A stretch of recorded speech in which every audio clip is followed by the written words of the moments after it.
While I'm not the biggest fan of the Duck Dodgers cartoons in general, I do love a Star Wars parody, and this is what we get with Duck Dodgers in Attack of the Drones. This is the 2004 Warner Brothers cartoon starring Daffy Duck. It's directed by Rich Moore and written by Eric Kaplan, and Daffy Duck is voiced by Jeff Bennett. And I won't talk about too much about any of the other characters in this because I don't want to spoil it. Part of the fun of the contemporary Warner Brothers cartoons is wondering if other characters will crop up or what elements of the classic cartoons are going to be there still and which ones are going to be slightly different. I feel like the animation style feels quite similar to the more classic Daffy Duck cartoons. I think the biggest thing that I notice as being slightly different is that I feel like the backgrounds have got a bit more depth to them. They feel a lot deeper, by which I mean a literal depth, not a metaphorical depth. They just feel like they expand much further.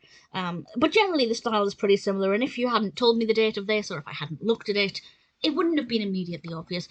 The description from IMDb is one sentence, and this sums it up very well and very easily. And this says, "To thwart an oncoming attack, Duck Dodgers clones an army of robotic drones." Daffy Duck makes a clone of characters that look exactly like him, but they are, of course, robots, and I thought that worked very well. I like the design of these robots, these drones, clones, of course, Attack of the Clones, and I think the music that went with this was very good. Definitely feels like a Star Wars parody. We get a lot of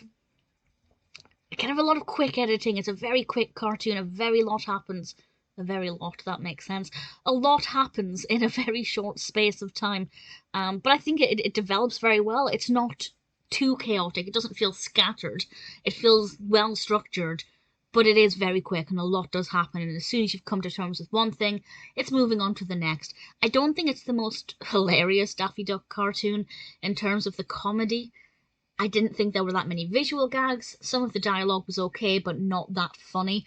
But it's certainly an interesting cartoon. And particularly if you're a fan of Star Wars, I think you'll find some of the parallels to be quite entertaining and quite amusing. And those aspects of it I certainly did like. It's a bit weird, Daffy Duck being in a parody of something. I can't say that that never happened, and certainly we got a lot of caricature cartoons from classic Warner, but it does feel just a little bit different, and I guess helps to make it more contemporary. But I enjoyed it. Certainly enjoyed it a lot more than I was expecting. It's well animated, well paced. The narrative is quite interesting enough. Jeff Bennett does a great job with the voice of Daffy Duck. It's pretty good. Not my favourite. Will never be my favourite Daffy Duck cartoon. But Duck Dodgers and Attack of the Drones is one that I do recommend.